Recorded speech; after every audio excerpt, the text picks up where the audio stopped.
Itu kan pendapat semu saya, Kang Ujang. Tapi mungkin tidak tiga partai yang tergabung dalam koalisi. Awalnya mereka ingin satu mengusung capres dan cawapres yang sama, tapi ternyata semua akan berbeda. Mungkin P3 dengan Ganjar, Golkar Prabowo, PAN dengan Anies seperti apa? Ya begini aja kan, yang harus selamatkan partai dong. Ya.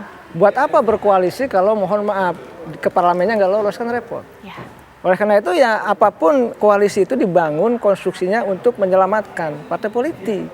Dan kalau misalkan P3 gitu ya mendukung yang lemah kan agak berat, sulit. Ya. Oleh karena itu sangat tadi realistis dan rasional dalam konteks itu.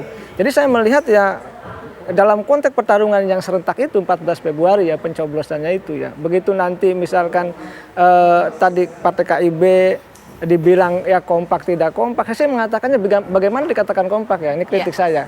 Kalau dari tiga ini sekarang sudah berbeda jalan, berbeda pilihan. Ini walaupun selalu dikatakan yaitu kedaulatan partai masing-masing, tetapi kita tahu bahwa secara psikologi ini sudah, mohon maaf, hatinya sudah berbeda. Ya walaupun nanti memang bisa saja ya mereka bertemu pada titik misalkan sama-sama mendukung capres siapa gitu. Tapi saya melihatnya kelihatannya akan ada berbeda. Tadi yang menentukan perbedaan nanti soal kepentingan saja. Oke, baik. Bang Viva Yoga bagaimana? Kan tadi Bang Nusron sudah sempat spill tidak mau ke kanan dan juga ke kiri. Bisa jadi itu untuk Prabowo. Kalau untuk PAN sendiri seperti apa? Mengingat suara grassroots-nya PAN ini banyak yang mendukung agar PAN ke Pak Anies aja deh. Seperti apa? Partai Amanat Nasional di Pilpres ini tidak bisa mengusung sendirian, pasti berkoalisi.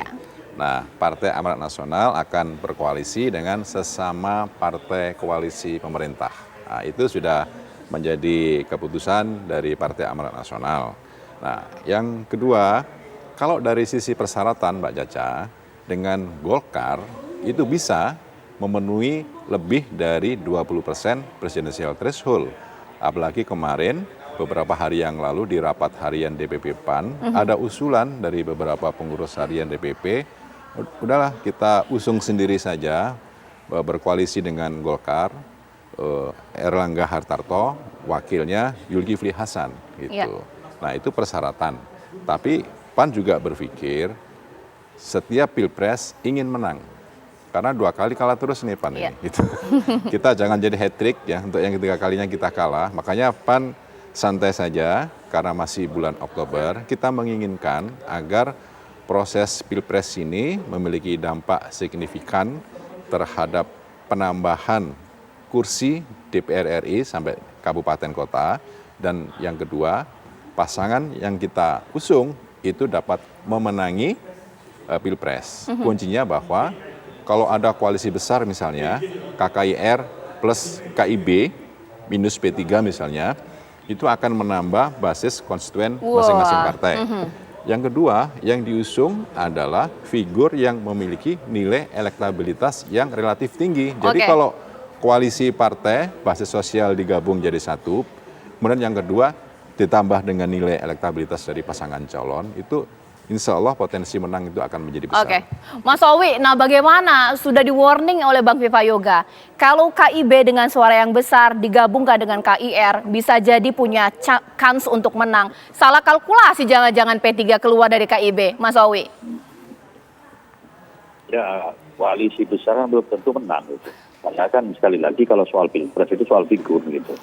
Dan ada hambatan koalisi besar itu, siapa yang mau ngalah dari cawapres? Kan semuanya di capres itu. Pak Prabowo jadi capres, Erlangga jadi capres, terus kita yang P3 musuh Ganjar ini kan jadi capres. Tidak mungkin lah dalam koalisi itu ada 3 capres itu. Makanya kemudian kalau kemudian di antara mereka ada yang bersedia menjadi cawapres, ya bisa saja. Tapi apakah menang? Ya kalau hitungan matematik mengumpulkan banyak dukungan itu tidak juga menjamin, karena dalam memenangkan pilpres itu yang penting bisa lolos persyaratan 20% kursi di parlemen, mereka sudah bisa berangkat berlaga ke gelanggang, itu sudah cukup, tidak perlu koalisi yang besar-besar itu, karena faktanya di beberapa pilkada yang koalisi besar itu justru kalah, sama seperti pemilu secara langsung 2004 itu koalisi kebangsaannya PDI dan kawan-kawan besar sekali itu, tetapi kalah dengan koalisinya kerajaan Pak SBY. Nah, itu kalau dalam konteks pilpres. Nah, sekarang bagaimana ikhtiar dari masing-masing partai itu untuk mengamankan kursinya di parlemen.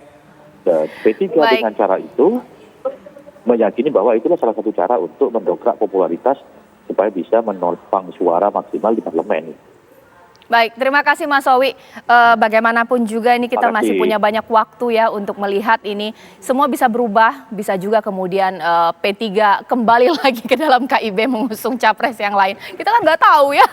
Ataukah juga nanti akan terbentuk poros sendiri sesuai dengan apa yang tadi kita sempat perbincangkan. Ada 3 paslon ini, Golkar dan juga PAN, semua mungkin terjadi. Terima kasih Bapak-Bapak, Bang Viva Yoga, Kang Ujang, Mas Owi, dan sebelumnya Bang Nusron.